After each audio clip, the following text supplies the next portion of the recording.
जय हिंद साथियों, ऐतरे इंस्टीट्यूट के इस डेली करंट अफेयर सेशन में आपका स्वागत है। दोस्तों, आज 1 जुलाई 2026 है और इस 1 जुलाई 2026 होने के नाते आज के जो भी करंट अफेयर्स हमारे यूपीएससी एग्जाम से रिलेटेड जो इंपॉर्टेंट है, चाहे वो नेशनल न्यूज़ हो गया या इंटरनेशनल न्यूज़ हो गया, चाहे किसी भी सब्जेक्ट से रिलेटेड होगा, हम उसको कंप्रेहेंसिव वे में डिस्कस करेंगे। पिछले क्लास में मैंने आपको जो लास्ट क्लास का जो करंट अफेयर्स था उसमें मैंने आपको क्वेश्चन वगैरह दिया था, सारा जो टॉपिक था उसको डिस्कस किया था। उसी तरह से आज भी हम डिस्कशन स्टार्ट करेंगे। आज करीब 7 टॉपिक है जिसको हमको समझना है और आपको हमेशा मैं बोलता हूं कि जब भी आप कोई न्यूज़ पढ़ो तो हमारा पर्पस केवल न्यूज़ डिस्कस करना नहीं है, केवल न्यूज़ आपको एक्सप्लेन करना नहीं, बल्कि उस न्यूज़ में जो भी चीज़ें हमारे एग्जाम के रिलेटेड काम का है उसको समझना है। क्योंकि अगर आप डेली बेसिस पर करंट अफेयर्स कवर करने की कोशिश करो और अगर आप पेपर पढ़ते हैं या कोई मैगजीन पढ़ते हैं या पीआईबी को अगर फॉलो करते हैं तो उसमें लगभग जितने क्वेश्चन, जितने भी आर्टिकल वगैरह आते हैं, लगभग उसमें से 10 से 15% ही काम का होता है। बाकी चीज़ें क्या है, बाकी चीज़ें बस एक कंटेंट के बेसिस पर एक मसाला है। और उस 90% को छोड़ने के लिए जो 10% हमारे काम का है, इसको समझने के लिए सबसे ज़्यादा जरूरी हो जाता है कि आप सिलेबस को समझिए और यूपीएससी का क्वेश्चन पूछने का जो ट्रेंड है उसको समझिए। जब हम सेशन स्टार्ट करते हैं, सेशन जब लेते हैं, उसमें इसी चीज़ को ध्यान में रखते हैं कि हम किसी भी न्यूज़ से रिलेटेड, किसी भी इशू से रिलेटेड उतना ही कंटेंट पढ़ें जो हमारे एग्जाम में हेल्प कर देगा या हमारे क्वेश्चन आने का जो चांस है उसको बना सके हम। ठीक, तो ये जानना आपको बहुत जरूरी है कि क्या पढ़े और क्या छोड़े, दोनों चीज़ें जानना है। और करंट अफेयर्स में जिस दिन आपको ये टेम्परामेंट बिल्डअप हो गया, ये स्ट्रेटजी, ये आइडिया आपको लग गया, फिर समझना कि आप 10% ही करंट होते हैं डेली बेसिस पे, है ना। सर हर करंट अफेयर्स उतना इंपॉर्टेंट होता नहीं है। तो आज इसी कड़ी में हम इसको स्टार्ट करेंगे। अगर आपको लेक्चर अच्छा लग रहा है तो आप अंत तक बने रहिए, अपने दोस्तों के साथ इसको शेयर भी कीजिए ताकि सबको अच्छा लगे और सबके लिए जो बेनिफिशियल हो सकता है वो बेनिफिट उनको मिले। ठीक है, तो डिस्कशन शुरू करते हैं। आपको मैंने शुरुआत में हर दिन हमेशा बताता हूँ कि जब भी आप कोई करंट अफेयर्स पढ़ो तो आपका जो सोर्स होना चाहिए वो बिल्कुल ऑथेंटिक होना चाहिए। ऑथेंटिक सोर्स होने के नाते हम द हिंदू पहले फॉलो करते हैं। ठीक है, हमने क्या कोशिश किया है कि पहले हम द हिंदू देखेंगे, उसमें कोई आर्टिकल जो हमारे एग्जाम से रिलेटेड है ना, न्यूज़ काम का है, उसको हम समझते हैं। फिर उसके बाद मैंने आपको बताया कि द इंडियन एक्सप्रेस भी मैं कवर करता हूँ, इसमें भी कुछ काम का है तो हम उसको कवर करते हैं। और तीसरा जो सबसे ज़्यादा इंपॉर्टेंट है वो है पीआईबी, है ना, प्रेस इन्फॉर्मेशन ब्यूरो। ये गवर्नमेंट की ऑफिशियल साइट है। गवर्नमेंट से रिलेटेड कोई भी अपडेट आपको डायरेक्टली गवर्नमेंट की जो एजेंसी होते हैं यहाँ पर डालती है और उसके जरिए अगर आपको डेली वाइज अगर आप इसको फॉलो करते हैं तो कुछ ना कुछ एग्जाम के पर्सपेक्टिव से काफ़ी इंपॉर्टेंट मिलेगा। इस साल का पेपर जो 2026 का पेपर है उसमें जो करंट अफेयर्स के क्वेश्चन थे वो डायरेक्टली पीआईबी पर डाले गए कई आर्टिकल से डायरेक्टली मैच थे, डायरेक्टली लिंक थे, जो हो सकता है किसी पेपर में छूट गया हो। इसलिए अगर आपको ढंग से तैयारी करनी है करंट अफेयर्स, तो जो ट्रस्टेड साइट है, जो गवर्नमेंट से रिलेटेड, जो एक बार बार उसको टच में रखती है ना, डायरेक्टली आप वहां से चीज़ों को टैकल करो। और हम वही करते हैं कि आपको ऑथेंटिक सोर्स से ही आर्टिकल उठाते हैं और जहां से यूपीएससी भी फॉलो करती है उससे क्या होगा, यूपीएससी अगर क्वेश्चन पूछ रही है तो इन्हीं सब आर्टिकल से रिलेटेड होगा और आपके क्वेश्चन जो आएंगे वो आपके रेंज में होगा, पहले से पढ़ा हुआ होगा। ठीक, आज बेसिकली हम 7 टॉपिक डिस्कस करेंगे और वो 7 टॉपिक में सबसे पहला है हमारा कि भारत में किशोरों में विद्यमान कुपोषण की रोकथाम। अब ये नेशनल फैमिली हेल्थ सर्वे जो 6 अभी हाल फिलहाल में जो जारी हुआ ना, उसके डेटा से ये कंसर्न जारी हुआ है कि भारत के किशोरों में, है ना, कुपोषण की समस्या है, बढ़ती जा रही है। और ये समस्या जब बढ़ती जा रही है तो भारत सरकार के बहुत सारे प्रयास है ना, पहल है, और उस पहल का जितना अपेक्षित परिणाम होना चाहिए वो नहीं हो पा रहा है। तो इसको समझना है थोड़ा सा कि और क्या कर सकते हैं समाधान। ठीक, दूसरा आर्टिकल है कि भारत की पहली 3D प्रिंटेड आर्टिफिशियल रीफ। आपको पता है कि जो समुद्री जो पारिस्थितिकी तंत्र होता है, सी इकोसिस्टम होता है, उसमें कोरल रीफ यानी प्रवाल भित्ति का कितना इंपॉर्टेंस होता है। अब अगर मान लो किसी कारणवश, है ना, जलवायु परिवर्तन हो गया या मान लो कोई अवैध खनन हो गया, किसी भी कारणवश अगर कोरल का जो प्रवाल है उसका अगर एक तरह से ह्रास हो रहा है, उसमें गिरावट आ रही है, उसको नुकसान हो रहा है, तो जो उसमें रहने वाले जो जीव जंतु वो क्या करेंगे। तो इसमें एक नया कॉन्सेप्ट आया है ना, मालदीव ने इसको पहले से बना रखा है, भारत सरकार ने भी इसको लॉन्च किया है कि हम आर्टिफिशियल तरीके से 3D कोरल, है ना, प्रवाल बनाएंगे। देख रहे हैं, आर्टिफिशियल रीफ बनाएंगे और उससे क्या होगा, आर्टिफिशियल रीफ बनाएंगे तो जो कोरल रीफ जो नष्ट हो चुका है उसको हम रिप्लेस कर सकते हैं इनसे, और जो जीव जंतु है उसके आवास का, उसको हैबिटाट का, उसको नुकसान नहीं होगा। ठीक, अभी न्यूज आया था कि बांग्लादेश ने अंतर्राष्ट्रीय बिग कैट अलायंस की सदस्यता ग्रहण की है। आपको पता है कि international big cat alliance basically भारत सरकार का यानी भारत का ही इनिशिएटिव है ना। जो 7 बिग कैट जो प्रजाति है ना उसको प्रोटेक्ट करने के लिए इनिशिएटिव लॉन्च किया गया है, बांग्लादेश इसको ज्वाइन किया है, तो ये न्यूज़ में है ना। सफ़ेद पूंछ वाला गीध, ये भी न्यूज़ में है।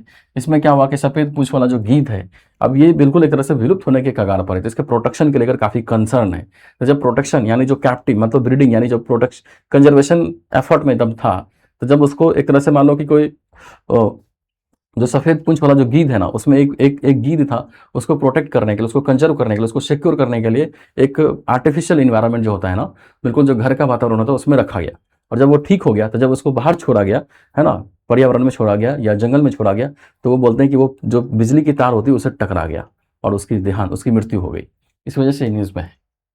ठीक है, अगला आर्टिकल है कि एडिनबर्ग में है ना स्कॉटलैंड में सुश्रुत की प्रतिमा का अनावरण हुआ।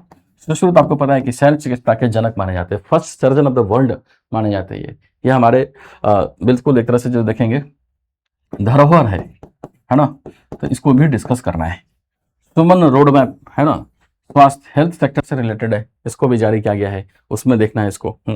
ठीक, फिर उसके बाद हैम्बर्ग सतत विकास सम्मेलन, जर्मनी के जो शहर है हैम्बर्ग, वहाँ पर सस्टेनेबल डेवलपमेंट कॉन्फ्रेंस हुआ है, उसमें सस्टेनेबल डेवलपमेंट रिपोर्ट जारी किया गया है। और sustainable development report basically report क्या होता है, जिसमें सस्टेनेबल डेवलपमेंट गोल की दिशा में जो प्रोग्रेस है उसको लेकर एक लेखा जोखा है ना, जो कच्चा चिट्ठा होता है उसको जारी करने की कोशिश होती है। ठीक, तो ये सारे आर्टिकल आज का एजेंडा है हमारा, ये सारे आर्टिकल डिस्कस करेंगे। ठीक, एक एक करके बात करते हैं।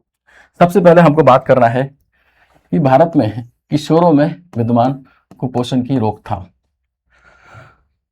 अब ये आर्टिकल देखेंगे तो द हिंदू का है।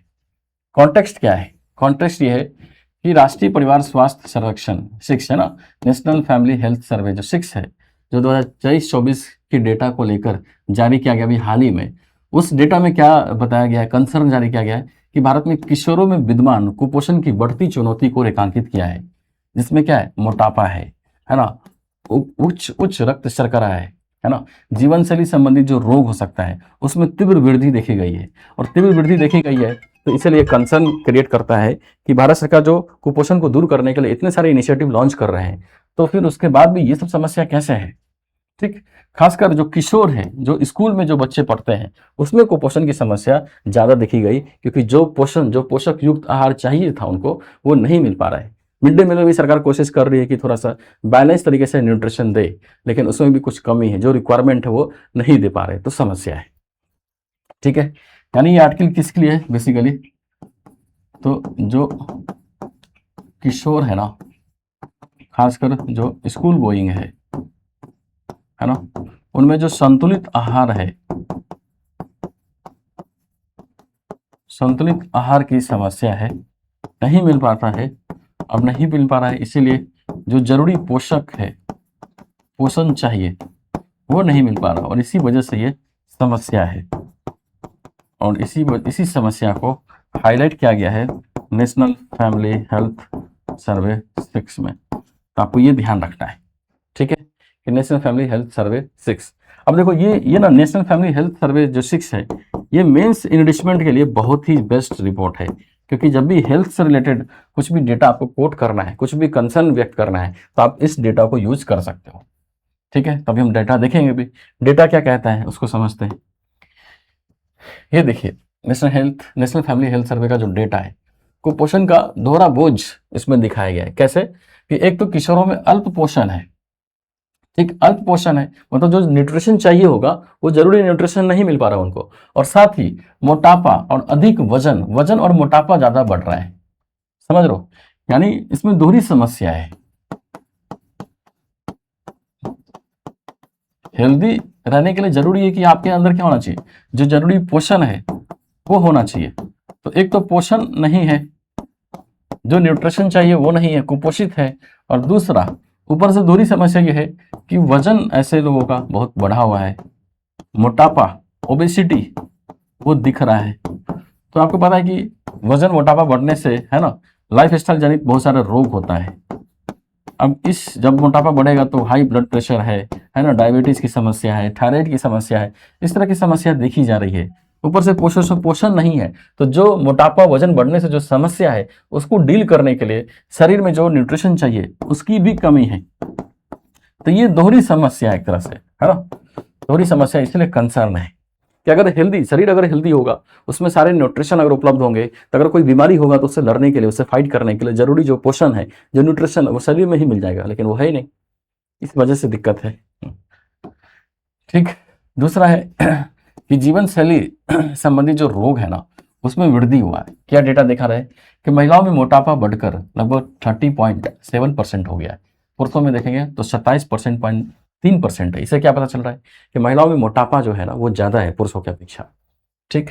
फिर उसके बाद देखो उच्च रक्त शर्करा जो हाई ब्लड शुगर होता है ना, उसकी जो व्यापकता है, जो डेंसिटी है, वो महिलाओं में 17.8% है, पुरुषों में 20.9% है। यानी जो हाई ब्लड शुगर है ना वो पुरुषों में ज्यादा है, महिलाओं में कम है, लेकिन लगभग 20% के आसपास है। और इसीलिए ये असंतुलित है ना, एक तरह से देखोगे स्वास्थ्य के लिए एक तरह से समस्या क्रिएट करता है। ठीक है। दूसरा देखिए भविष्य में इसका समस्या बढ़ सकता है कैसे, तो 2025 का है ना लैंसेट अध्ययन के अनुसार 2025 तक भारत में लगभग 21.8 करोड़ पुरुष और लगभग 23.1 करोड़ महिलाएं अधिक वजन वाली होंगी, यानी उसकी जो बॉडी मास इंडेक्स है वो क्या होगा, ज्यादा होगा। और सबसे तीव्र वृद्धि लगभग देखोगे तो इस एज ग्रुप में है। यानी क्या दिख रहा है, एक टेंडेंसी दिख रहा है, ओबेसिटी का टेंडेंसी दिख रहा है कि एक तो पोषण नहीं है, जो बैलेंस डाइट होनी चाहिए, जो बैलेंस न्यूट्रिशन शरीर में मिलना चाहिए वो नहीं मिल रहा है। ऊपर से इसकी ठीक उल्टा क्या हो रहा है कि जो ओबेसिटी है, जो मोटापा है, जो वजन है वो बढ़ता ही जा रहा है। तो एक तो पोषण पोषण नहीं मिल रहा है, पोषण नहीं मिल रहा है, उससे बहुत सारी समस्या है कि बहुत सारी बीमारी हो सकता है। और दूसरा मोटापा बढ़ने से, वजन बढ़ने से भी बहुत सारी समस्या है, जैसे हाई ब्लड शुगर है, हाई ब्लड प्रेशर है, डायबिटीज की समस्या है, ठीक, थायराइड की समस्या है, इस तरह से, इस वजह से और दिक्कत है। फिर देखो एक फिनोमेना है जिस चीज को हाईलाइट किया गया है इस रिपोर्ट में कि thin fat phenotype. Thin fat phenotype मतलब क्या कि आप कई लोगों को देखते होंगे कि दिखने में बहुत पतले होंगे, है ना, बहुत पतले होंगे, लेकिन उनमें जो चर्बी है ना अत्यधिक चर्बी होता है, फैट बहुत ज्यादा होता है। ठीक। और इससे क्या होती है, उनकी जो बेसिकली उनमें आपको टाइप 2 डायबिटीज दिखता है, हाई ब्लड प्रेशर दिखता है, हृदय रोग के प्रति वो ज्यादा संवेदनशील होते हैं। यानी क्या है, थिन फैट फेनोटाइप का मतलब क्या है कि दिखने में बहुत पतले लग रहे हैं, दिखने में समझो कि बहुत पतले हैं वो, ठीक है, लेकिन इनमें जो चर्बी है, चर्बी बहुत ज्यादा है। यानी शरीर जितना पतला है उसके अनुपात में जो चर्बी होना चाहिए उससे ज्यादा है। और इसी वजह से है ना type 2 diabetes, high blood pressure, हृदय रोग के प्रति ये संवेदनशील है और इसीलिए ये समस्या क्रिएट करता है। ठीक। तो अगर इस तरह से चीजें बढ़ेंगी तो नेशनल फैमिली हेल्थ सर्वे में एक कुपोषण की समस्या है, वजन बढ़ने की समस्या है, मोटापे की समस्या है, चर्बी जो फैट बढ़ने की समस्या है, इस तरह से ऐसे ऐसे चिंता अगर लगातार, ऐसी समस्या लगातार बढ़ती रहेगी तो जो हेल्दी इंडिया हम कल्पना कर रहे हैं ना, स्वस्थ भारत, खुश भारत, वो नहीं हो पाएगा। हमारे पुराण में कहा भी गया है कि सबसे बड़ा सुख क्या है, निरोगी काया। अगर आपका शरीर स्वस्थ है ना, तो उससे बड़ा सुखी असली दौलत तो वही है, हेल्थ इज वेल्थ। तो अगर इस तरह से डेटा अगर आगे बढ़ेगा, इस तरह से चुनौती आगे बढ़ेगा, तो हम स्वस्थ भारत की कल्पना कर ही नहीं सकते हैं। और उसमें खासकर जो युवा है उसमें बहुत सारी बीमारी हो सकती है, क्योंकि देख लो डेटा कहता है कि 15 से 24 साल के बच्चों में ओबेसिटी की समस्या लगातार बढ़ती जा रही है। तो सवाल उठता है फिर समाधान क्या होगा, अगर ये चैलेंज है तो फिर समाधान क्या करें, क्या उपाय करें, है ना। उपाय समझते हैं कि स्कूल किशोरों में विद्यमान कुपोषण की समस्या को कैसे दूर कर सकते हैं, कैसे कम कर सकते हैं। ठीक। तो बेसिकली हमको कुपोषण की समस्या को दूर करना है।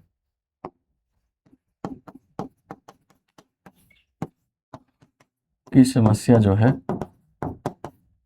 उसके लिए कुछ समाधान बताना है। और स्पेशली हम डिस्कस कर रहे हैं क्योंकि 15 से 24 साल के बच्चों में ये समस्या ज़्यादा दिखा है, तो बेसिकली इसी के लिए हम समाधान बताएंगे क्या होना चाहिए। ठीक है, तो एक एक करके समाधान डिस्कस कर लेते हैं। सबसे पहला समाधान जो मैंने बताया है वो क्या है कि पहले पौष्टिक भोजन, है ना, न्यूट्रिशन बेस्ड फूड उपलब्ध कराओ। देखो तो कैसे होगा, तो जैसे मिड डे मील चलता है, पीएम पोषण अभियान चलता है, इसमें कोशिश की जाती है कि प्रोटीन, हरी सब्जियां, दाल, फल, दूध जैसे पौष्टिक खाद्य पदार्थ शामिल किया जाए। ठीक, अब इसमें क्या कर सकते हैं, मिड डे मील में ही या इन सब अभियानों में भी जो स्थानीय जो सीजनल जो फूड है ना, जो वेजिटेबल्स है उसको शामिल करो, उसको प्राथमिकता दो। अब जैसे गर्मी का टाइम है तो अगर तरबूज वगैरह सब दे रहे हैं, दाल दे रहे हैं, है ना, चने हैं, छोला है, अगर इस तरह से जो न्यूट्रिशन बेस्ड है, दूध है, ठीक है, अगर पनीर वगैरह दे सकते हैं तो बहुत अच्छा है, दूध है, ये सब दो, सीजनल जो वेजिटेबल है वो सब प्रोवाइड कीजिए। तो इससे क्या होगा, जो जरूरी पोषण है वो हम मेंटेन कर पाएंगे, वो हम दे पाएंगे, और कम से कम कुपोषण की समस्या से निजात हो सकता है। देखो कई राज्यों में, खासकर जो साउथ इंडियन स्टेट है, वहाँ पर सप्ताह में क्या करते हैं, एक दिन अंडा या दूध देने से बच्चों में प्रोटीन की कमी कम करने का प्रयास करता है। अभी हाल ही में कंट्रोवर्सी भी हुआ था कि भाई जो जो खाना है ना, उसका जो भगवाकरण हो रहा है ना, सैफरनाइजेशन जो हो रहा है, कि आपको ये दिख रहा है कि अगर वो गरीबी है भारत में तो अंडे से प्रोटीन आ सकता है, लेकिन आपको पता है कि अंडा खाने के लिए मना करते हैं क्योंकि रिलीजियस एंगल इसमें है। तो कम से कम इस स्टिग्मा से भी बाहर निकलना पड़ेगा, थोड़ा सा जागरूक बनना पड़ेगा, और आपको जो हैबिट है, जो फूड हैबिट है, उसको चेंज करके उसमें जो जरूरी पोषक आहार है उसको शामिल करो। तो बहुत सारा प्रोटीन का स्रोत है, उस सब में उसको यूज कीजिए। दूध है, दूध से बना क्या हो सकता है। फिर उसके बाद लोगों को जागरूक भी करो, क्योंकि बहुत सारे लोगों को ये पता ही नहीं होता कि जो वो खाना खा रहे हैं उसमें बैलेंस, यानी जो रिक्वायरमेंट है न्यूट्रिशन का, वो सारे न्यूट्रिशन है कि नहीं।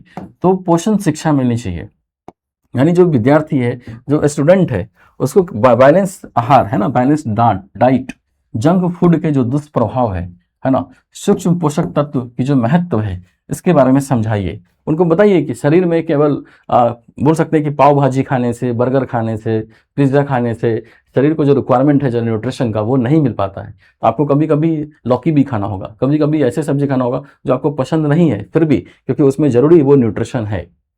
तो अगर ये न्यूट्रिशन एजुकेशन यानी शिक्षा मिलेगा तो बच्चे क्या कर लेंगे, जो किशोर हो क्या कर लेंगे, अपने फूड हैबिट को चेंज कर पाएंगे। ठीक है, जैसे स्कूलों में ईट राइट मूवमेंट या ईट राइट स्कूल जैसे गतिविधि चलती है, और उसमें हेल्दी जो फूड है ना, हेल्दी जो खान पान है, उसके बारे में एक जागरूकता फैलाते हैं। सरकार ने ईट राइट मूवमेंट भी चलाया है। उद्देश्य क्या है कि हेल्दी डाइट, बैलेंस डाइट के बारे में लोगों को जागरूक करे। केवल केवल मजे के लिए, केवल अपने टेस्ट के लिए खाने से बचे, और शरीर को जो रिक्वायरमेंट है उसके हिसाब से खाने की आदत डालें। ठीक है, ये सजेशन है। दूसरा है कि आप रेगुलर बेसिस पर अपने हेल्थ का चेकअप कराइए। हेल्थ चेकअप अगर रेगुलर बेसिस पे होगा तो कोई बीमारी अगर मान लो इनिशियल स्टेज पे है ना, कोई बीमारी अगर वो इनिशियल स्टेज में है, तो इनिशियल स्टेज में भी ही क्या हो जाएगा, उसका प्रॉपर इलाज कर पाएंगे, और उसके लिए जो जरूरी न्यूट्रिशन है वो आप समय पर प्रोवाइड कर पाओगे, तो बीमारी को जड़ से खत्म कर सकते हैं। इसलिए लगातार क्या होना चाहिए, विद्यार्थियों की जो हाइट है, कितना वजन बढ़ा, बॉडी मास इंडेक्स क्या है, हीमोग्लोबिन क्या है, उसकी समय समय पर जांच होनी चाहिए। ठीक है, कुपोषित बच्चों की अगर मान लो जांच हो रहा है, किसी में न्यूट्रिशन की कमी है, पोषण की कमी है, तो जो कुपोषित बच्चे हैं ना, उनकी पहचान कर उसको अलग से टारगेटेड बेसिस पर हेल्थ जो बैलेंस फूड हो सकता है, उस गतिविधि से उसको जोड़ा जाए। देख रहे, स्कूल हेल्थ एंड वेलनेस कार्यक्रम चला सकते हैं, इनके माध्यम से नियमित स्वास्थ्य परीक्षण होगा, और जो बच्चे कुपोषण के ग्रसित है उसको टारगेटेड बेसिस पर ऐसे फूड, ऐसे बैलेंस डाइट प्रोवाइड की जाए ताकि उनमें जो जरूरी न्यूट्रिशन है वो मिल सके। ठीक है, अगला है कि आयरन और फोलिक एसिड की गोलियां दी जाए ताकि जो माइक्रो न्यूट्रिएंट्स है ना, माइक्रो न्यूट्रिएंट्स है वो मिल सके। ठीक, सरकार अगर उपलब्ध करवा पाएगा तो आयरन और फोलिक एसिड है ना, तो इससे जो माइक्रो न्यूट्रिएंट्स है वो मिल पाएगा, क्योंकि बहुत सारे खान पान ऐसे हैं जिसमें जो जरूरी जो न्यूट्रिएंट्स है वो नहीं मिल पाता है। तो अगर सरकार अपने स्तर से दे पा रही है, देती भी है, अगर इसके बारे में जागरूकता फैलेगा तो लोग खाएंगे तो इससे क्या होगा, जो समस्या वो नहीं हो पाएगा, पोषण की समस्या को दूर कर पाएंगे। देख रहे, साप्ताहिक आयरन फोलिक एसिड अनुपूरण कार्यक्रम चलाया जा सकता है, और ये डिलीवरी या एक तरह से वितरण की जा सकती है। तो बेसिकली इतने सारे सुझाव है, इतने सारे सुझाव को अपना कर, है ना, हम कोशिश कर सकते हैं कि जो किशोरों में, खासकर 15 से 24 साल के बच्चों के बीच जो वो टेंडेंसी बढ़ रही है, पोषण की जो समस्या बढ़ रही है, कुपोषण की जो समस्या बढ़ रही है, उसको दूर कर सकते हैं। सरकार बहुत सारे स्कीम लॉन्च की है, तो जितना स्कीम लॉन्च किया उसका भी बेहतर क्रियान्वयन होना चाहिए। जैसे देख लो, कुपोषण को दूर करने के लिए सरकार ने बहुत सारे पहल भी लॉन्च कर रखा है। अब इतने सारे प्रयास है, इतने सारे प्रयास है, सरकार कोशिश भी कर रही है, तो जरूरी करना क्या है इसका प्रभावी ढंग से क्रियान्वयन सुनिश्चित करो, क्योंकि प्रभावी ढंग से क्रियान्वयन हो पाएगा तो कम से कम जो पोषण की समस्या है, जो कुपोषण की समस्या है, ऑलरेडी सरकार ने इतनी जागरूकता फैलाया हुआ है, इतने सारे स्कीम लॉन्च किया है, उसका टारगेटेड तरीके से है ना, टाइम बाउंड मैनर में उसका इम्प्लीमेंटेशन होना चाहिए। देख रहे हैं जैसे पोषण अभियान, इसमें पोषण अभियान में क्या है, खान पान में बैलेंस डाइट के बारे में जागरूकता फैलाना है, उसको लेकर सुनिश्चित करना है। सक्षम आंगनवाड़ी एवं पोषण है, आंगनवाड़ी में भी बहुत सारे खान पान देने की कोशिश करते हैं, ताकि जो बच्चे, जो गरीब बच्चे हैं, वो आंगनवाड़ी में जाके पढ़े तो वहाँ पर उनको खान पीन मतलब जो फूड है वो भी मिल पाए। इंटीग्रेटेड चाइल्ड डेवलपमेंट स्कीम, इसके तहत भी बच्चों के स्वास्थ्य पर और पोषण की समस्या से रिलेटेड जो मुद्दे हैं उसको दूर करने का प्रयास होता है। प्रधानमंत्री मातृ वंदना योजना, जो महिलाएं हैं उनमें भी कम से कम जो प्रेगनेंसी का टाइम है उसमें कैसे जो उनका जो हेल्थ है, जो जरूरी जो माइक्रो न्यूट्रिएंट्स है वो कैसे मिल पाए, इसकी कोशिश होती है। राष्ट्रीय खाद्य सुरक्षा अधिनियम, इसमें क्या है, खाद्य सुरक्षा पर फोकस है, और खाद्य सुरक्षा पर फोकस है तो जो भुखमरी है, जो गरीबी है, उसको दूर कर सकते हो, और इसी के माध्यम से राशन वगैरह देते हैं। पब्लिक डिस्ट्रीब्यूशन सिस्टम, जो सार्वजनिक वितरण प्रणाली है, अब सार्वजनिक वितरण प्रणाली में कम से कम क्या करना चाहिए, फूड को डाइवर्सिफाई करना चाहिए। अब गेहूं चावल तो दे रहे हैं, उसमें हो सकता है तो दाल दो, कुछ ऐसी चीज न्यूट्रिएंट्स वाली जो हाईली न्यूट्रिशन हो, जिसमें पोषण हो, डाइवर्सिटी होगा, तो जो गरीब आदमी है, जो अफोर्ड नहीं कर पा रहे, वो सरकार के दिए गए राशन से ही अफोर्ड कर पाएंगे, उसी से जो जरूरी जो रिक्वायरमेंट न्यूट्रिशन है वो मिल पाएगा। तो सरकार को चाहिए क्या, पीडीएस के जरिए जो फूड डिस्ट्रीब्यूशन हो रहा है उसमें एक तरह से बैलेंस तरीके से फूड दे, ताकि न्यूट्रिशन का एक मेंटेन जो बैलेंस संतुलित आहार उनको मिल सके। सरकार ने ईट राइट इंडिया मूवमेंट चला रखा है। ईट राइट मूवमेंट इंडिया का उद्देश्य यही है कि बेसिकली जो लोगों को जागरूक किया जाए, न्यूट्रिशन एजुकेशन दिया जाए कि जो आप खा रहे हैं उसमें वो सारे न्यूट्रिएंट्स हैं जो एक शरीर के लिए जरूरी है। तो अगर वो जागरूकता होगा तो लोग उसी तरह से डाइट फॉलो करेंगे, खान पान फॉलो करेंगे, फिर इससे क्या होगा, जो पोषण, जो कुपोषण की समस्या है उससे हम निजात पा सकते हैं, उससे दूर हो सकते हैं। ठीक है, तो जो पहला आर्टिकल था हमारा उसमें इतना ही है, और बेसिकली हमने हर एंगल से इसको डिस्कस कर लिया है। ठीक है, तो अगर यूपीएससी एग्जाम में क्वेश्चन पूछे, खासकर मेंस का बहुत इंपॉर्टेंट पार्ट इसमें है कि सरकारी स्कीम, जो सरकार ने स्कीम लॉन्च किया है उसको ध्यान में रखना है, और जो नेशनल फैमिली हेल्थ सर्वे है जो 6 वाला लॉन्च हुआ, जो 2023 और 24 जो डेटा को ट्रैक किया है, वो डेटा आपको मेंस में यूज करने के लिए बहुत इंपॉर्टेंट है। तो जितना मैंने डाला है ना वो मेंस इनरिचमेंट यानी वैल्यू एडिशन के लिए इंपॉर्टेंट है, ध्यान रखना है। नेक्स्ट आर्टिकल है आपका कि भारत की पहली 3D प्रिंटेड आर्टिफिशियल रीफ, देख रहे हो आर्टिफिशियल रीफ है। अब कॉन्टेक्स्ट पढ़िए कि तमिलनाडु है ना, तमिलनाडु में प्रधानमंत्री मत्स्य संपदा योजना के द्वितीय चरण के अंतर्गत समुद्री पर्यावासों के पुनर्स्थापना को बढ़ावा देने के लिए भारत की पहली 3D printed artificial reef model को स्थापित करने के लिए तैयार है। मतलब इस तरह से देख लो, artificial 3D model artificial reef है, बनाया गया, इसको क्रेन से समुद्र में डाला जाएगा। बेसिकली होता क्या है ना, आप ऐसे समझिए कि जैसे मान लो ये एक समुद्र का एरिया है, ठीक, और यहाँ पे मान लीजिए एक कोई रीफ है,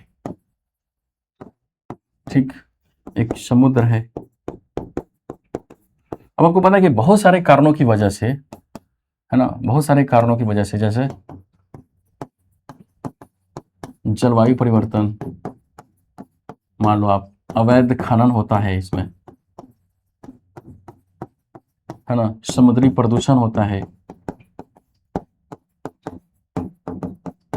ठीक है, टूरिज्म, पर्यटन गतिविधि, इन सब वजहों से क्या होता है, जो रीफ है ना उनको नुकसान होता है। उनको नुकसान होकर एक टाइम ऐसा आता है कि वो खत्म हो जाते हैं, है ना, खत्म हो जाते हैं, मतलब एक तरह से पूरा लॉस हो जाता है, पूरा एक तरह से बर्बाद हो जाता है। अब अगर मान लो ये जो रीफ है अगर ये खत्म हो गया तो इसमें जो रहने वाले जो जीव जंतु है, जो बायोडाइवर्सिटी है यहाँ पे, आपको पता है कि जो जीव जंतु यहाँ पर थे उसके लिए तो ये एक हैबिटाट था, आवास था ना, ये आवास की सुविधा मिल रही थी। जो छोटे मछली है वो बड़ी मछली से बचने के लिए इस रीफ में छुटते हैं, बचते हैं, छिपते हैं। तो बेसिकली जो रीफ जो पहले से बना हुआ था वो किसी कारणवश अगर विलुप्त हो गया, वो नष्ट हो गया, तो उसमें रहने वाले जो जीव जंतु है उसके हैबिटाट का नुकसान होता है, और हैबिटाट का नुकसान होगा तो पूरे जो जीव जंतु है एक तरह से इनके जीवन का नुकसान होगा। बहुत सारे जीव जंतु क्या है, इनका शिकार कर लिया जाता है इनसे बड़े जीव जंतु के द्वारा। जो छोटी मछली है इस रेत में जो छिपती है, इनको जो एक हैबिटाट की सुविधा मिलती है, जब हैबिटाट नहीं रहा, आवास ही नहीं रहा, तो क्या होगा, जो बड़ी मछली है उनको खा लेगी, तो एक तरह से पूरे समुद्री सी इकोसिस्टम को क्या है, नुकसान होता है।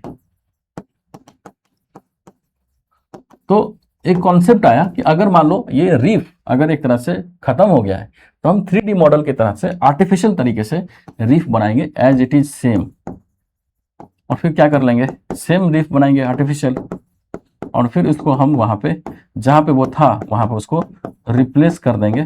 तो उससे क्या होगा, जो आवास की जो कमी थी, आवास का जो लॉस हो गया था, उस लॉस की भरपाई कर सकेंगे, और इस संदर्भ में जो बायोडाइवर्सिटी है जिसको नुकसान हो सकता है उसको सिक्योर कर सकते हैं, उसको कंजर्व कर सकते हैं। इसी उद्देश्य की पूर्ति के लिए इस तरह से आर्टिफिशियल 3D है ना रीफ बनाने की कोशिश है। देख रहे हैं, ये है आर्टिफिशियल 3D रीफ, इस तरह से बनाया। अब इसको क्या है, पहले कंप्यूटर के जरिए डिजाइन किया गया, उसको फिर 3D प्रिंटिंग की गई, तो फिर क्रेन के जरिए इसमें समुद्र में डाला गया, जहां पर वो रीफ पहले से खत्म हो चुका है वहां पर इसको रिप्लेस किया गया। तो कम से कम जो हैबिटाट आवास की जो सुविधा थी है ना, जो लॉस हो गया था वो क्या है, मेंटेन है। तो इसकी वजह से जो बायोडाइवर्सिटी का लॉस हो सकता था वो हम कंजर्व कर पा रहे हैं, इसी उद्देश्य की पूर्ति के लिए ऐसा किया गया है कि बेसिकली आर्टिफिशियल रीफ बना दो 3D प्रिंटिंग के जरिए, और एज इट इज सेम बना दो जैसा पहले था उसी तरह से, ताकि जीव जंतुओं को किसी भी तरीके से कम जो हैबिटाट लॉस होने की वजह से जो उनको खतरा है वो ना हो सके। ठीक है, तो यही मॉडल है, इसी मॉडल के संदर्भ में इसको अपनाया गया तमिलनाडु में पहली बार, तो ये चर्चा में है। वर्ल्ड के विभिन्न देशों में जैसे मालदीव है, थाईलैंड है, उस समय अपनाया गया। मालदीव में पहली बार इसको इंस्टॉल किया गया है, क्योंकि मालदीव क्या है, पूरी तरह से आइलैंड कंट्री है, तो वहाँ पर अगर रीफ वगैरह बचेंगे नहीं तो पूरा टूरिज्म जो है ना, पूरा जो इकोसिस्टम है, जो इकोनॉमी है वो टूरिज्म बेस्ड है। तो अगर समुद्री इकोसिस्टम को नुकसान हो गया है ना, तो जो समुद्री जीव जंतु है उसको नुकसान होगा, फिर पूरा एक तरह से वहाँ का जो इन्वायरमेंट है, जो इकोसिस्टम एक तरह से फ्रेजाइल हो जाएगा, संकट हो जाएगी। ठीक है, तो क्या है 3D प्रिंटेड आर्टिफिशियल रीफ ऐसी एक आर्टिफिशियल समुद्री संरचना है जिन्हें 3D प्रिंटिंग तकनीक से बनाया जाता है, देख रहा हूँ, और समुद्र के भीतर स्थापित किया जाता है। इनका उद्देश्य क्या है, क्षतिग्रस्त प्रवाल भित्ति, जो कोरल रीफ जो एक तरह से डैमेज हो चुका है ना, उसको रिस्टोर करना, समुद्री जो जीव जंतु है उसको एक तरह से प्रोटेक्ट करना, कंजर्व करना, और जो मछलियां हैं और जो अन्य समुद्री जीव है उनके लिए एक तरह से नया घर या नया हैबिटाट उपलब्ध कराना। तो देख रहे हो, तो जो कोरल रीफ, ठीक, जो प्रवाल भित्ति है उनका अगर जो नष्ट हो गया किसी कारणवश, तो उसको रिप्लेस करने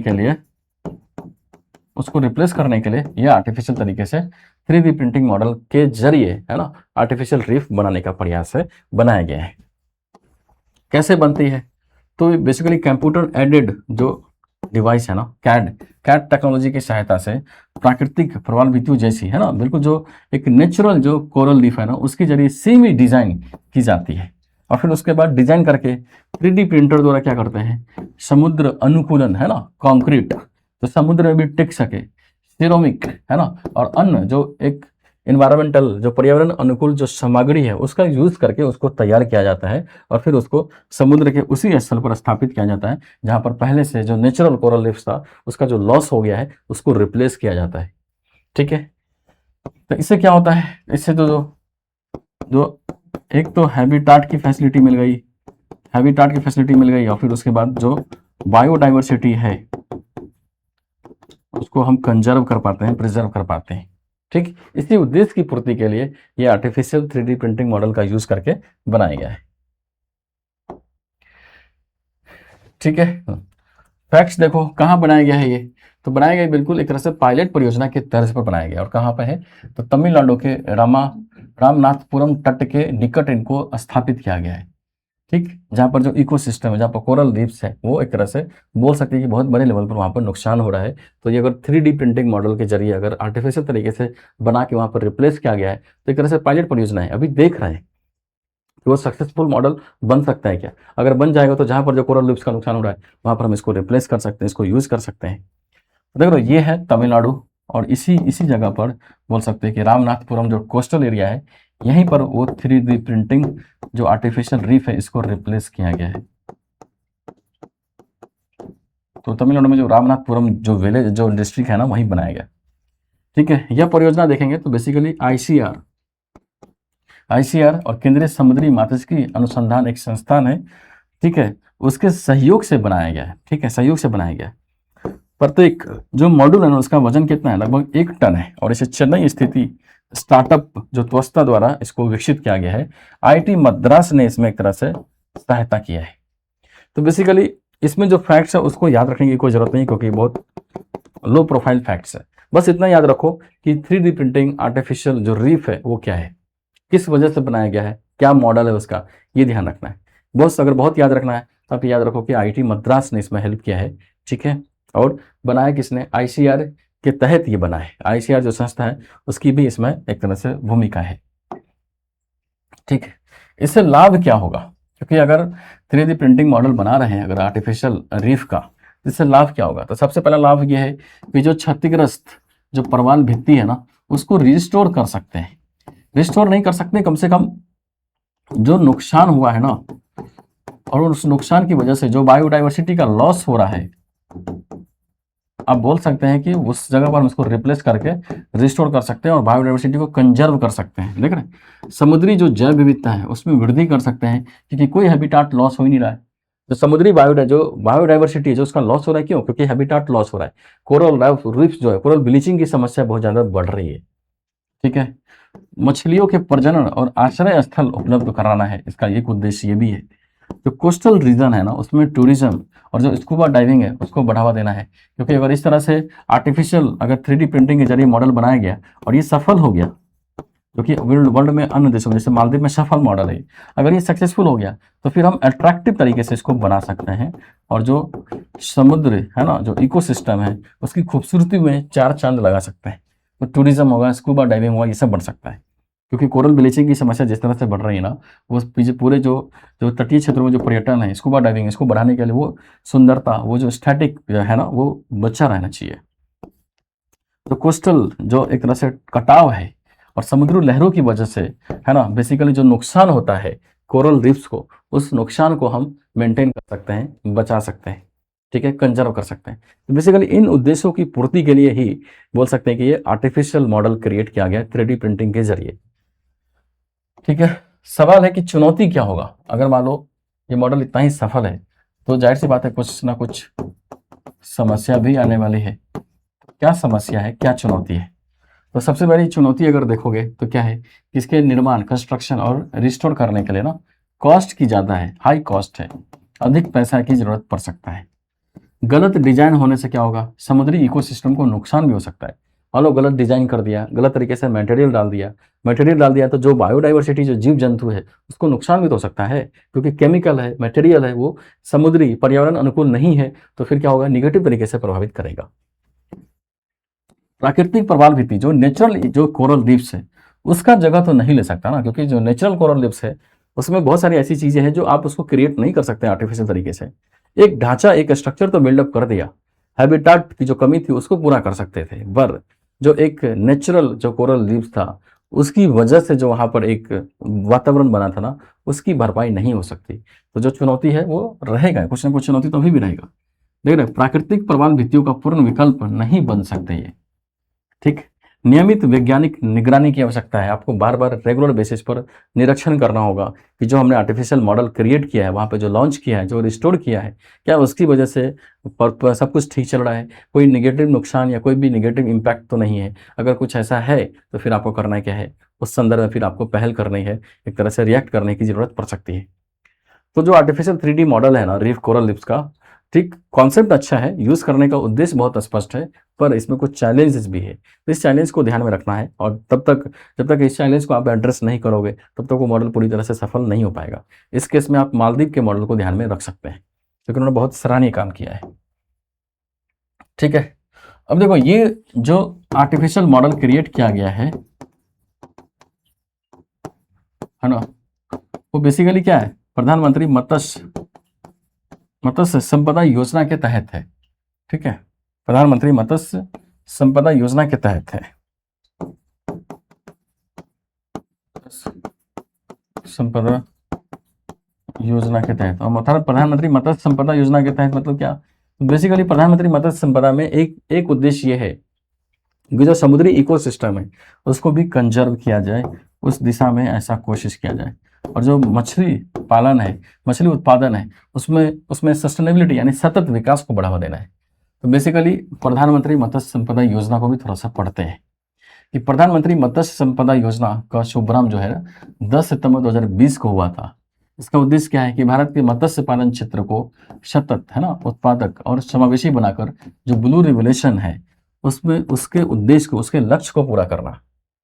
ठीक, फिर देखिए इस योजना का उद्देश्य मत्स्य उत्पादन बढ़ाना, मछली उत्पादन बढ़ाना, उसकी प्रोडक्टिविटी में सुधार करना, है ना, जो वैल्यू चेन है उसमें एक तरह से आधुनिकरण लाना, कटाई के पश्चात बुनियादी ढांचे को मजबूत करना। बेसिकली मछली पालन करते हैं, मछली उत्पादन करते हैं, वहां से ली आए तो फिर समुद्री इकोसिस्टम को बहुत नुकसान हो, ऐसा ना हो कि कोरल रीफ्स को बहुत सारा नुकसान हो जाए।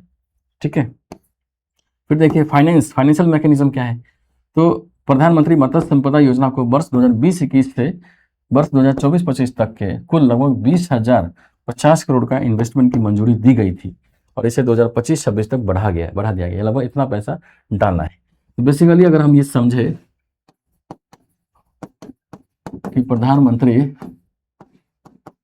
मत्स्य संपदा योजना, इसी योजना के तहत ये मॉडल क्रिएट किया गया है। इसके सेकेंड चरण में तमिलनाडु में लागू किया गया है।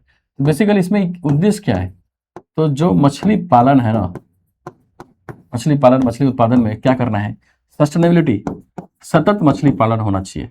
ठीक, दूसरा है उत्पादन को बढ़ाना है, उत्पादकता को बढ़ाना है, और तीसरा जो सी इकोसिस्टम है, सी इकोसिस्टम है ना, उसको अच्छे से कंजर्व करना है, अच्छे से मेंटेन करना है। अब इसी दिशा में अगर कोई नुकसान होता है, इसी दिशा में कोशिश किया गया था, इसी उद्देश्य की पूर्ति के लिए कि 3D प्रिंटिंग मॉडल बनाया गया था आर्टिफिशियल रीफ का। ठीक है, तो ये उद्देश्य है प्रधानमंत्री मत्स्य संपदा योजना। तो जब भी मत्स्य यानी मछली पालन मछली उत्पादन से संबंधित कोई क्वेश्चन आए तो ये स्कीम की जरूर मेंशन करो आप एग्जाम्पल में, है ना, समाधान में भी डाल सकते हैं। ठीक है, चलिए देख रहे हैं प्रधानमंत्री मत्स्य संपदा योजना का लक्ष्य क्या है। लक्ष्य है बेसिकली कि मत्स्य उत्पादन को लगभग 13.75 मिलियन मीट्रिक टन से बढ़ाकर क्या करना था, 2025 में लगभग 22 मिलियन मीट्रिक टन तक बढ़ाना था। ठीक, जलीय कृषि है ना, जो जलीय कृषि एक्वाकल्चर जो है उसकी उत्पादकता को बढ़ाना है, 3 टन से लगभग 5 टन प्रति हेक्टेयर करना था। ठीक, प्रति व्यक्ति घरेलू मत्स्य उपभोग 5 किलोग्राम से बढ़ाकर 12 किलोग्राम करना है। जो प्रति व्यक्ति जो मछली खा रहे हैं ना उसको 5 किलोग्राम से 12 किलोग्राम करना था। इससे क्या होगा, लगभग 55 लाख प्रत्यक्ष या अप्रत्यक्ष रोजगार अवसर सृजित करने का एक टारगेट है, एक लक्ष्य है। ठीक, इससे मछुआरे और जो मत्स्य पालक है उसकी जो इनकम है वो दुगना हो सकता है। फिर दूसरा देखो नेक्स्ट ये है कि मत्स्य क्षेत्र बेसिकली अभी हाल में जो एक डायमेंशन है कि उसका जो ग्रॉस वैल्यू एडिशन है वो 2018 से 19 में कितना था, 7.28% था। इसको 2024-25 तक लगभग 9% तक करना था। इस दिशा में बहुत सारे कोशिश भी हुआ। यानी इन डेटा से क्या दिख रहा है, इन डेटा से ये दिख रहा है कि प्रधानमंत्री मत्स्य संपदा योजना है ना, एक तरह से ब्लू इकोनॉमी में रेवोल्यूशन लाने की कोशिश है, यानी नीली अर्थव्यवस्था। सी इकोसिस्टम से निकलने वाले जितने भी मिनरल्स है, जितने भी उत्पादन है, जितने भी अर्थव्यवस्था में योगदान देते हैं संसाधन, बेसिकली वो क्या पार्ट बनता है, ब्लू इकोनॉमी का, नीली अर्थव्यवस्था का, और इसमें रेवोल्यूशन लाना है। ठीक, इस वजह से ये आर्टिकल था। चलो नेक्स्ट है कि बांग्लादेश ने अंतर्राष्ट्रीय बिग कैट अलायंस की सदस्यता ग्रहण की। देख लो ये भी द हिंदू का आर्टिकल है कि Bangladesh joins international big cat alliance as a new member. और बेसिकली देश कितना हो गया, ये 27वां देश है बांग्लादेश ने ज्वाइन किया है। देख रहे हैं कि हाल ही में बांग्लादेश ने अंतर्राष्ट्रीय बिग कैट अलायंस की सदस्यता ग्रहण की। इसके साथ ही अंतर्राष्ट्रीय बिग कैट अलायंस के सदस्य देशों की संख्या 27 हो गई। तब इसमें न्यूज क्या है, इंटरनेशनल बिग कैट अलायंस। तो हमको पढ़ना क्या है, इंटरनेशनल बिग कैट अलायंस होता क्या है, इसके बारे में एक ब्रीफ में इंट्रोडक्शन, ब्रीफ में परिचय ले लेते हैं, समझ लेते हैं। तो basically international big cat alliance क्या है, तो international big cat alliance basically 56 जो बिग कैट जो रेंज देश है और जो गैर रेंज देश है ना, उनमें एक तरह से बहुदेशीय बहु एजेंसी गठबंधन है, जिसका उद्देश्य क्या है, 7 बिग कैट, है ना, और उसकी आवाज को सुरक्षा करना है। बेसिकली क्या है, ये जो लायन है, ठीक, ऐसे समझो, जो लायन है, फिर उसके बाद ये टाइगर है ना, चीता है, जगुआर है, फिर उसके बाद स्नो लिपर्ड है ना, प्यूमा है और लेपर्ड है। बेसिकली 7, ये 7 बिग कैट कहलाते हैं। ये जितने भी फिगर है ना, ये 7 क्या है, बिग कैट कहलाते हैं। और इन्हीं 7 बिग कैट को कंजर्व करने के लिए, इनके जो हैबिटाट है इनको प्रिजर्व करने के लिए बेसिकली भारत सरकार ने इस पहल को लॉन्च किया है। तो इंटरनेशनल जो बिग कैट अलायंस है ना, वो भारत सरकार का इनिशिएटिव है। किट अलायंस जो है वो भारत सरकार की इनिशिएटिव है। और उसका उद्देश्य क्या है, उद्देश्य है कि जो 7 बिग कैट है उसको कंजर्व करना है, उसको प्रोटेक्ट करना है। हैबिटाट जो लॉस हो रहा है इनका, उसकी वजह से जो इन पर खतरा है विलुप्त होने का, उनको प्रोटेक्ट करना है। तो लक्ष्य क्या है, तो 7 बिग कैट जो है ना, बेसिकली 96 रेंज कंट्री जहाँ पे ये पाए जाते हैं।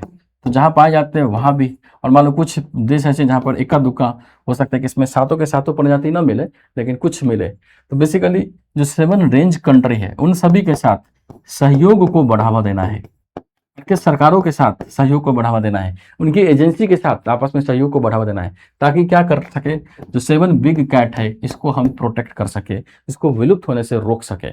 इसी उद्देश्य की पूर्ति के लिए इंटरनेशनल बिग कैट अलायंस शुरू किया गया। ठीक है, देख रहे हैं, यह विचार पहली बार भारत के प्रधानमंत्री द्वारा वर्ष 2019 में प्रस्तावित किया गया था। और आधिकारिक तौर पर यानी ऑफिशियल तौर पर देखेंगे तो भारत सरकार का जो इनिशिएटिव है प्रोजेक्ट टाइगर, जिसमें टाइगर को बचाने की कोशिश है, तो प्रोजेक्ट टाइगर की जो 50वीं वर्षगांठ थी ना, उस अवसर पर अप्रैल 2023 में भारत सरकार ने इंटरनेशनल बिग कैट अलायंस शुरू किया और कोशिश की कि जो 7 कैट है ना, 7 जो बिग कैट्स हैं उनको प्रिजर्व किया जाए। और न केवल प्रिजर्व किया जाए बल्कि जहां भी ये पाए जाते हैं, लगभग 96 बिग कैट रेंज कंट्री है ना, उनके साथ सहयोग करे, उनकी एजेंसी के साथ सहयोग करे, उनकी सरकार के साथ सहयोग करे, ताकि इनके हैबिटाट को भी प्रिजर्व किया जा सके और इनको विलुप्त होने से हम रोक सके। ठीक है, इस वजह से न्यूज में। और खुशी की बात क्या है, इसी भारत सरकार के इसी पहल में बांग्लादेश ने इसको ज्वाइन किया है। बांग्लादेश के साथ अभी संबंधों में खटास उत्पन्न हुआ था, लेकिन अगर बांग्लादेश ने ज्वाइन किया तो एक शुभ संकेत है। ठीक है, देख रहे हैं कब लॉन्च हुआ, 9 अप्रैल 2023 को। प्रोजेक्ट टाइगर की जो 50वीं वर्षगांठ थी ना, उस अवसर पर लॉन्च हुआ। हेडक्वार्टर कहाँ पे है, तो हेडक्वार्टर देखेंगे तो भारत स्थित नई दिल्ली में है। नई दिल्ली में इसका हेडक्वार्टर है, यानी भारत का पूरा कंट्रोल है, पूरा दबदबा है। ठीक है, मुख्य उद्देश्य क्या है, मुख्य उद्देश्य देखो तो विश्व की जो 7 प्रमुख जो बिग कैट है, जैसे बाघ है, सिंह है, तेंदुआ है, हिम तेंदुआ है, चीता है, जगुआर है और प्यूमा है, इसका संरक्षण करना है। जहां पर ये पाए जाते हैं, जो सदस्य देश है उसके बीच एक तरह से रिसर्च, कैपेसिटी बिल्डिंग, जो टेक्नोलॉजी सहयोग हो सकता है, जो एक तरह से बेस्ट जो कंजर्वेशन मेथड हो सकता है, उसका आदान प्रदान करना है, ताकि इन सबको बचा सके। ठीक है, इलीगल जो पोचिंग होती है, जो अवैध शिकार होता है ना, वन्य जीवों का जो अवैध व्यापार होता है, इसको रोकना है। ठीक है, फिर देखो बड़ी बिल्ली जो बिग कैट है ना, इसका जो नेचुरल हैबिटाट है उनको प्रोटेक्ट करना, उनको रिस्टोर करना है, इस उद्देश्य से भी है। क्रॉस बॉर्डर है ना, ट्रांस बाउंड्री जो सहयोग हो सकता है। अब आपको पता है कि एक अगर जैसे भारत बांग्लादेश की सीमा है, तो वहां से कोई टाइगर हो सकता है कि बांग्लादेश जो बंगाल टाइगर वो बांग्लादेश में घुस जाए सुंदरबन से, तो ट्रांस बाउंड्री मूवमेंट हो रहा है ना। तो अगर एक विभिन्न देशों के बीच सहयोग होगा तो ट्रांस बाउंड्री मूवमेंट को हम क्या कर सकते हैं, ट्रैक कर सकते हैं, और उस बेसिस पर 7 बिग कैट है उनको प्रिजर्व कर सकते हैं। ठीक है, इस उद्देश्य से भारत सरकार ने इसको लॉन्च किया था। अब देख लो, जब भी ये इन्वायरमेंट का टॉपिक है, और इन्वायरमेंट आपको पता है कि लगभग इन्वायरमेंट और ज्योग्राफी को मिला दोगे तो यूपीएससी में 30 से 35 क्वेश्चन आते हैं। और इसीलिए इन्वायरमेंट के नजरिए से कोई स्पेसीज, कोई प्रोटोकॉल, कोई कन्वेंशन, कोई बॉडी, कोई इंस्टीट्यूशन, कोई इनिशिएटिव अगर न्यूज में है तो उसको अच्छे से पढ़ना है। देखिए 2012 में एक बार क्वेश्चन आया था स्पीसीज से रिलेटेड, निम्नलिखित पर विचार कीजिए।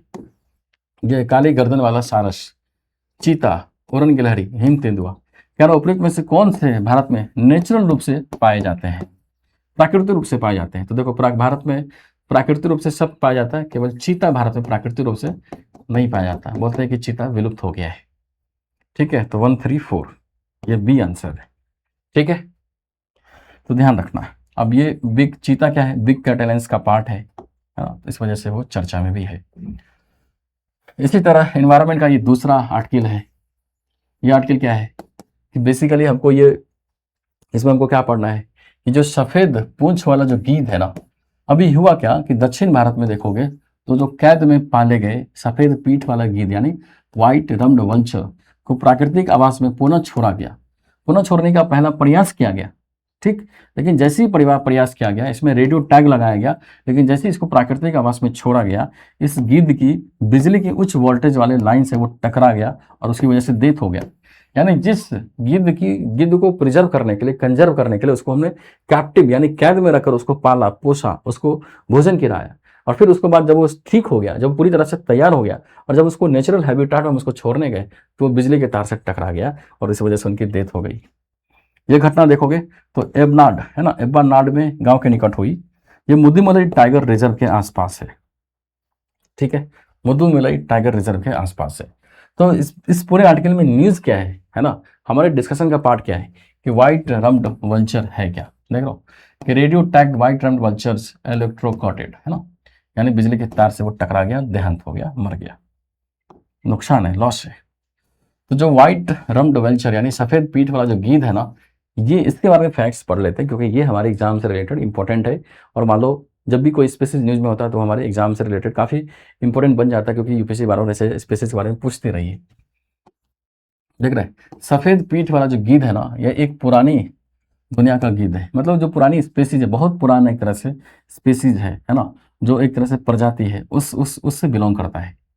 ये वाइल्ड रब जो व्हाइट रम्ड वल्चर है ना, बेसिकली ये साउथ एशिया और दक्षिण पूर्व एशिया का मूल निवासी है, नेटिव है।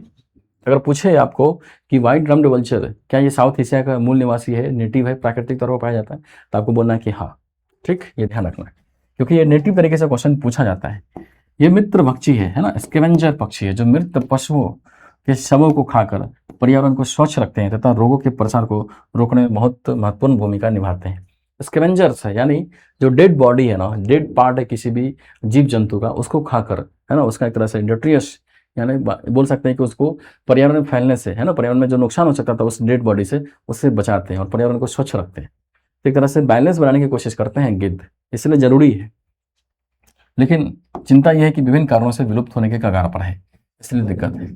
इनका वैज्ञानिक नाम क्या है, वैज्ञानिक नाम है जिप्स बेंगालेंसिस है ना, देख लो बेंगालेनिस है ना, ये याद रखना है। हालांकि पूछता नहीं है साइंटिफिक नेम। प्राकृतिक वितरण देखोगे कहाँ पर नेचुरल तरीके से पाए जाते हैं, तो इंडिया में है, नेपाल में है, बांग्लादेश में, भूटान में है, म्यांमार में है, पाकिस्तान में, दक्षिण पूर्व एशिया में तो के कुछ भाग में ये पाए जाते हैं। ठीक है, इसकी रोल क्या है इकोसिस्टम में, तो जो डेड जो बॉडी है ना उनका शीघ्र निपटान करके पर्यावरण की स्वच्छता को बनाए रखते हैं।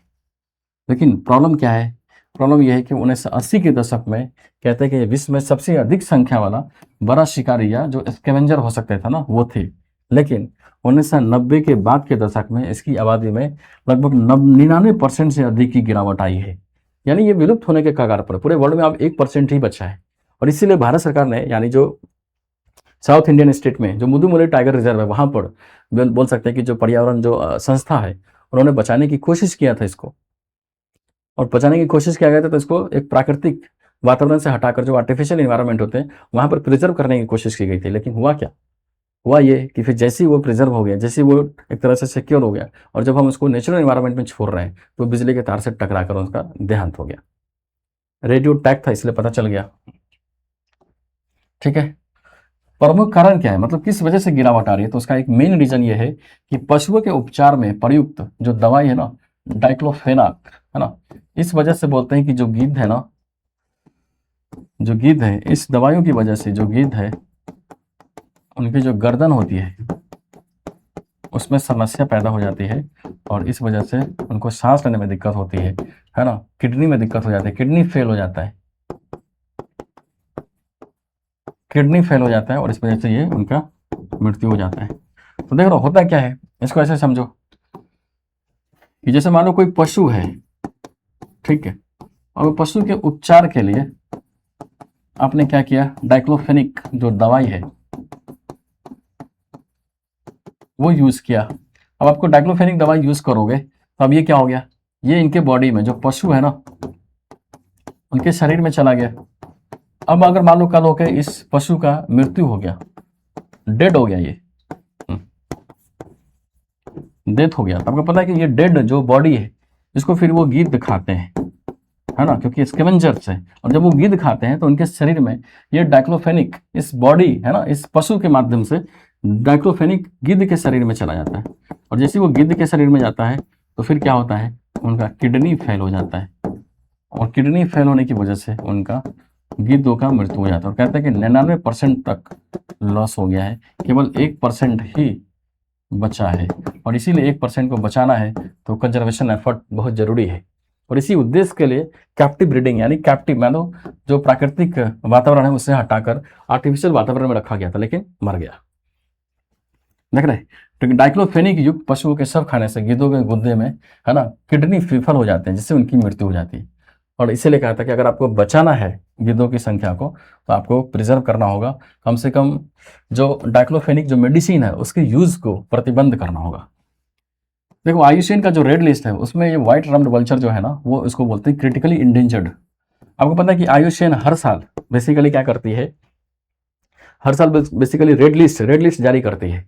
और उस रेड लिस्ट मतलब एक तरह से कैटेगराइजेशन हो जाता है कि किसी भी पशु के सामने, किसी भी जीव जंतु के सामने क्या खतरा है, और जो खतरा है उसके हिसाब से उनको रैंकिंग भी की जाती है। तो उस रैंकिंग में क्रिटिकली इंडेंजर्ड है ये ध्यान रखना है। भारत में इसके संरक्षण के लिए देखो बहुत सारा प्रयास है, डाइक्लोफेनिक पर प्रतिबंध लगाने की बात है, गिद्ध प्रजनन केंद्र लागू किया गया है, कैप्टिव ब्रीडिंग या पुनर्स्थापन कार्यक्रम चलाया गया है। इसी प्रोसेस के जरिए ही गिद्धों का प्रिजर्व यानी जो गिद्ध अभी जो मरा है ना बिजली के तार से टकराने की वजह से उसको कोशिश किया गया था प्रिजर्व करने की, लेकिन वो मर गया। देखो आयुषीन रेड लिस्ट को थोड़ा सा जानना है तो आप ऐसे समझो कि आयुषीन रेड लिस्ट बेसिकली जो संकटग्रस्त प्रजाति है ना, जो किसी भी संकट से जूझ रहा है, जो विलुप्त हो सकता है, ऐसे जीवों की पहचान करके है ना, जीव जंतुओं की पहचान करके उसको कैटेगराइज करता है कि किसी भी जीव जंतु के संदर्भ में कौन सा खतरा है। और खतरा अगर मान लो बहुत संकटग्रस्त वाला है तो क्या करते हैं, उसको प्रिजर्व करने के लिए, उसको संरक्षण करने के लिए सरकारों को एक तरह से हेल्प करता है कि विशेष प्रयास किया जाए, है ना। तो जो आयुषीन रेड लिस्ट है विश्व भर में क्या है, पशु पादप तथा प्रजातियों के विलुप्त होने की जोखिम का आकलन करने वाला ये सबसे विश्वसनीय और प्रमुख वैश्विक डेटाबेस है ना। इससे क्या होगा, तो विश्व की जैव विविधता की स्थिति का एक संकेतक माना जाता है कि कोई जीव जंतु कितना एक तरह से खतरे वाला है। तो जैसे वल्चर के बारे में बता दिया कि ये क्रिटिकली इंडेंजर्ड है यानी संकटग्रस्त स्थिति में है, इसलिए विशेष प्रयास करने चाहिए सरकारों को। और इस तरह से देखोगे तो जीव जंतु, कोई भी जीव जो जंतु है उसके सामने क्या खतरा है, उस खतरे को बेस बना के लगभग 9 कैटेगरी जारी करते हैं ये, है ना, 9 लिस्ट बनाते हैं। और उसमें 9 लिस्ट में पहले है कि नॉट इवैल्यूएटेड, मूल्यांकन नहीं किया जा सकता, है ना। फिर उसके बाद डेटा डेफिशिएंट, ये दूसरा कैटेगरी है। पर्याप्त आंकड़ों का अभाव है, यानी कोई जीव जंतु जिसके बारे में रीड करना है कि वो संकटग्रस्त क्या है। तो नॉट इवैल्यूएटेड मतलब कोई हो सकता है जिसमें कोई खतरा है तो उसका कोई मूल्यांकन ही नहीं किया गया। किसी में सकता है कि उसके संदर्भ में कोई डेटा ही नहीं है, तो डेटा डेफिशिएंट है ना। लिस्ट कंसर्न मतलब खतरे की कोई चिंता नहीं है ना, समस्या की कोई बात नहीं है। हाँ, फिर उसके बाद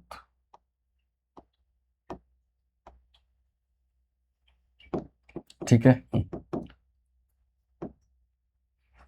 हाँ ये देखिए, फिर उसके बाद नियर थ्रेटेंड मतलब इसमें क्या है कि निकट भविष्य में क्या हो सकता है, संकटग्रस्त होने की संभावना है ना। वल्नरेबल अगर दिया गया मतलब क्या है, असुरक्षित है, जोखिम है विलुप्त होने का। इंडेंजर मतलब खतरा है, संकटग्रस्त है। क्रिटिकली इंडेंजर मतलब और खतरा है। और क्रिटिकली इंडेंजर से आगे जाएगा तो फिर क्या होता है, एक्सटिंक्शन यानी विलुप्त होने का खतरा है। तो पहले विलुप्त इन एक्सटिंक्ट इन द वाइल्ड यानी प्राकृतिक आवास में विलुप्त होते हैं, केवल कैद या कृत्रिम संरक्षण में मौजूद होते हैं। और एक्सटिंक्ट मतलब पूर्णतः विलुप्त हो गया। तो बेसिकली ये जो है ना वल्नरेबल और इंडेंजर और क्रिटिकली इंडेंजर्ड, ये 3 कैटेगरी क्या है, संकटग्रस्त वाला है, संकटग्रस्त वाला है। तो अगर इन 3 कैटेगरी में आ गया मतलब क्या है, स्पेशल प्रोटेक्शन या कंजर्वेशन की जरूरत है। ठीक, चलो देखो आयुषीन से रिलेटेड कई बार क्वेश्चन आ चुका है। एक क्वेश्चन देखिए 2023 में पूछा था कि आक्रामक प्रजाति विशेषज्ञ समूह, है ना, इसको किसने विकसित किया है? तो आक्रामक प्रजाति यानी इन्वेजिव स्पेसीज है, और स्पेसीज से रिलेटेड जो सबसे अच्छा काम करता है वो IUCN ही है। बेसिकली ये IUCN का ही इनिशिएटिव है, 2023 में पूछा गया था यूपीएससी ने। तो आसान क्वेश्चन था। तो जब भी इस तरह से क्वेश्चन आए तो आपको ध्यान में रखना है। अब देखो एक छोटा सा आर्टिकल है कि एडिनबर्ग में सुश्रुत की प्रतिमा का अनावरण। अब एडिनबर्ग का है तो स्कॉटलैंड के एडिनबर्ग यानी स्कॉटलैंड में है, और यहाँ पर बोल सकते हैं कि जो सुश्रुत है, जो भारत के एक धरोहर है, जो फर्स्ट सर्जन माने जाते हैं, उनकी प्रतिमा का अनावरण किया गया, इसी वजह से ये न्यूज में है। तो थोड़ा सा इस आर्टिकल में जो काम क्या है ना वो है सुश्रुत। सुश्रुत के बारे में पढ़ना है कि सुश्रुत कौन थे। तो सुश्रुत के बारे में कहा जाता है कि फर्स्ट सर्जन ऑफ वर्ल्ड है। देख रहा है कि महर्षि सुश्रुत प्राचीन भारतीय वैद्य और शल्य चिकित्सक थे, जिनका संबंध वाराणसी से माना जाता है। उनका काल देखोगे तो 7वीं से 6वीं शताब्दी ईसा पूर्व माना जाता है। उपलब्धि क्या है? तो शल्य चिकित्सक है ना, शल्य चिकित्सा के लिए एक तरह से रिकंस्ट्रक्टिव शल्य चिकित्सा, प्लास्टिक सर्जरी के क्षेत्र में उन्होंने बहुत अग्रणी काम किया, और उस दौर में काम किया जो आज की तकनीक नहीं है। और ऐसा कहते हैं कि वेस्टर्न कल्चर में, वेस्टर्न जो मेडिकल जो एक तरह से उपलब्धि है, उसमें बहुत सारे जो चिकित्सक प्रणाली है वो कहीं ना कहीं सुश्रुत के जो एक रचना है उसमें ऑलरेडी पहले से मेंशन है। ठीक है, तो देख रहे इसी वजह से उनको शल्य चिकित्सा का जनक तथा प्लास्टिक सर्जरी के जनक के रूप में माना जाता है, और इसलिए आपको ध्यान रखना है। सुश्रुत हम एंशिएंट इंडिया में इसको पढ़ते भी हैं, है ना। तो वंश परंपरा क्या है कि पारंपरिक वृत्तांतों के अनुसार सुश्रुत धन्वंतरी के शिष्य थे। धन्वंतरी भी बेसिकली एक गुरु थे जो बोल सकते हैं कि शल्य चिकित्सा के बारे में, चीज़ों के बारे में थोड़ा सा जानकारी देते थे, सिखाते थे, पढ़ाते थे। लेकिन उनका संबंध आयुर्वेद से भी है, और इस परंपरा के अनुसार वे राजा विक्रमादित्य या चंद्रगुप्त द्वितीय के नवरत्नों से जुड़े हुए थे। अगर कोई क्वेश्चन पूछे कि किस शासनकाल के दौर में थे सुश्रुत, तो आपको बता देना कि विक्रमादित्य या चंद्रगुप्त द्वितीय के नवरत्नों में से एक थे, यानी उनके दौर में, उनके शासनकाल में ये थे। ठीक है, आपको ये बता देना है। सुश्रुत का एक महत्वपूर्ण जो रचना है वो कौन है? उन्होंने सुश्रुत संहिता की रचना की, जो प्लास्टिक सर्जरी पर लिखे गए सबसे प्रारंभिक ग्रंथों में से एक है। चरक संहिता, सुश्रुत संहिता जब भी आए आप बोल सकते हैं कि ये सुश्रुत से ही बिलोंग करते हैं। ठीक है, सुश्रुत से ही बिलोंग कर सकते हैं। तो ये प्राचीन भारत में जब आप हिस्ट्री पढ़ोगे तो उसमें डिटेल में इनको पढ़ना भी होता है। प्रीलिम्स में अगर क्वेश्चन आएगा तो बस यही कि सुश्रुत कौन थे, है ना। इनके बारे में जो बेसिक परिचय हो सकता था तो उतना मैंने बता दिया। इससे ज़्यादा इंपॉर्टेंट कोई है नहीं इसमें, तो बहुत लिमिटेड तरीके से ही हम पढ़ें। जितना काम का उतना ही रखना है, बहुत डिटेल में अनावश्यक विस्तार करना नहीं है। ठीक है, न्यूज़ में देखो कि एक पार्ट बनता है क्वेश्चन आने का। आपको पता है स्कॉटलैंड है ना, स्कॉटलैंड में इसका अनावरण किया गया। तो स्कॉटलैंड कहाँ पे है? तो ये यूरोप में जाओगे और इसको थोड़ा सा जूम करेंगे तो यहाँ पर आपको दिखेगा यूनाइटेड किंगडम के बिल्कुल नॉर्थ में है ना स्कॉटलैंड। और स्कॉटलैंड की जो राजधानी है एडिनबर्ग, यहीं पर सुश्रुत की प्रतिमा का अनावरण किया गया है। ठीक है, तो स्कॉटलैंड की राजधानी ये देख लेना, एडिनबर्ग है। कहाँ पर है स्कॉटलैंड? यूरोप में है, यूनाइटेड किंगडम के जस्ट ऊपर है। सुश्रुत कौन है? तो पहला शल्य चिकित्सक माने जाते हैं, और शल्य चिकित्सा प्लास्टिक सर्जरी के जनक माने जाते हैं, ये ध्यान रखना है। ठीक है, अब हमारा लास्ट आर्टिकल है सुमन रोड मैप। ये जो न्यूज आया था बेसिकली ये प्रेस इंफॉर्मेशन ब्यूरो यानी PIB का न्यूज है। और क्या हुआ, इसका मतलब क्या है कि हाल ही में केंद्रीय स्वास्थ्य एवं परिवार कल्याण मंत्री यानी JP नड्डा ने केंद्रीय स्वास्थ्य एवं परिवार कल्याण परिषद इनकी मदद से, यानी इनके 16वें सम्मेलन के दौरान सुमन रोड मैप 2030 है ना, उसका शुभारंभ किया। ठीक, सुमन रोड मैप। तो पहले तो यह ध्यान रखना है कि सुमन रोड मैप किस मंत्रालय से संबंधित है? तो हेल्थ मिनिस्ट्री से संबंधित है। कब लॉन्च हुआ? तो बेसिकली ये जो स्वास्थ्य एवं परिवार कल्याण परिषद की जो 16वें जो सम्मेलन थी ना, इसमें ही एक तरह से इनको लॉन्च किया गया है।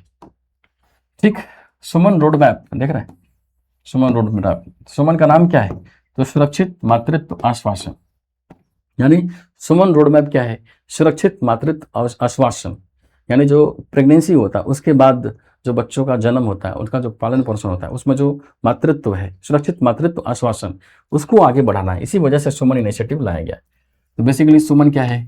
तो सुमन सुरक्षित मातृत्व आश्वासन भारत सरकार की एक प्रमुख स्वास्थ्य पहल है, जिसका उद्देश्य गर्भवती महिलाओं, है ना, प्रसूताएं, जो प्रेगनेंसी है जिसमें, है ना, नवजात शिशु तथा शिशु के गुणवत्तापूर्वक, है ना, सम्मानजनक और निःशुल्क स्वास्थ्य सेवा उपलब्ध कराना है। तो बेसिकली सुमन इनिशिएटिव सुरक्षित मातृत्व आश्वासन मतलब जो प्रेग्नेंट वुमेन है और जो नवजात शिशु है उसको गरिमामय जीवन यानी जो हेल्थ केयर इंफ्रास्ट्रक्चर है, जो सुविधा है, वो अच्छे से मिल पाए, इस दिशा में कोशिश किया गया है। कौन सा मिनिस्ट्री है? स्वास्थ्य एवं परिवार कल्याण मंत्रालय शामिल है ना, इनकी इनिशिएटिव है। कब लॉन्च किया गया? तो 16वें केंद्रीय स्वास्थ्य एवं परिवार कल्याण परिषद के सम्मेलन के दौरान लॉन्च किया गया। तो सुमन इनिशिएटिव पूछे तो सुरक्षित मातृत्व आश्वासन यानी प्रेग्नेंट जो वुमेन है और जो नवजात शिशु है ना, तो प्रेगनेंसी के बाद जो वुमेन है बेसिकली उनके पूरा एक तरह से हेल्थ केयर को ध्यान में रखना है, गरिमा में स्वास्थ्य मिल सके, स्वास्थ्य सुविधा मिल सके। उद्देश्य क्या है? उद्देश्य है कि जो मातृ मृत्यु दर है ना, उसको कम करना है। तो क्या टारगेट है कि 2030 तक बेसिकली भारत की जो मातृ मृत्यु दर है ना, उसकी प्रति 1 लाख जीवित जन्मों पर 70 से कम लाना है ना। तो मातृ मृत्यु दर आपको पता है कि 100 मतलब 1 लाख जो जीवित जन्म है ना, उनके बेसिस पर निकालते हैं। टारगेट क्या है कि मातृ मृत्यु दर को 70 से नीचे लाना है। और बेसिकली ये सस्टेनेबल डेवलपमेंट जो गोल 3 है उससे भी एक तरह से लिंक करता है। नवजात एवं शिशु मृत्यु दर में कमी लाना है कि नवजात मृत्यु दर में उल्लेखनीय कमी लाना है, शिशु मृत्यु दर में भी कमी लाना है ना। फिर उसके बाद सार्वभौमिक एवं सम्मान स्वास्थ्य सेवाएं सबको, है ना, जो गर्भवती महिला है और जो नवजात शिशु है उनके पास सार्वभौमिक, यूनिवर्सल, इक्विटेबल, है ना, और हाई क्वालिटी वाली स्वास्थ्य सेवा पहुंच सके। इसी कोशिश में सुमन इनिशिएटिव रोडमैप 2030 जारी किया गया है। ठीक है, बस केवल नाम याद रखो आप।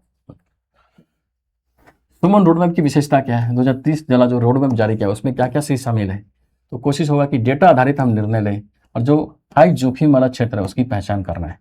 प्रत्येक राज्य और जिले की स्थानीय आवश्यकता के अनुसार टारगेटेड प्लानिंग होनी चाहिए। डिजिटल तकनीक का माध्यम एक तरह से यूज करना है।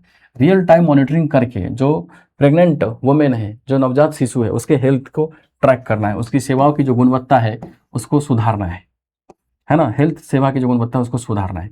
गर्भावस्था से लेकर प्रसव और प्रसवोत्तर यानी बच्चा होने के बाद तक निरंतर एवं सम्मानजनक मातृत्व देखभाल, रिस्पेक्टफुल मैटरनिटी केयर सुनिश्चित करना है ना। और फिर अगला है कि स्वास्थ्य सेवाओं की पहुंच, गुणवत्ता और समानता पर विशेष बल है। तो बेसिकली सुमन इनिशिएटिव अगर आपको कोई पूछे सुमन रोडमैप या सुमन इनिशिएटिव क्या है, तो बता देना है कि ये स्वास्थ्य मंत्रालय का इनिशिएटिव है। ठीक है, किसके लिए है?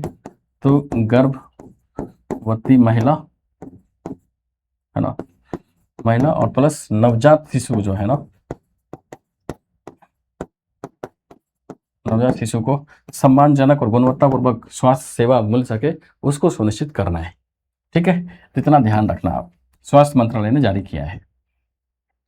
ठीक है, अगला देखिए, अगला है हैम्बर्ग सतत विकास सम्मेलन।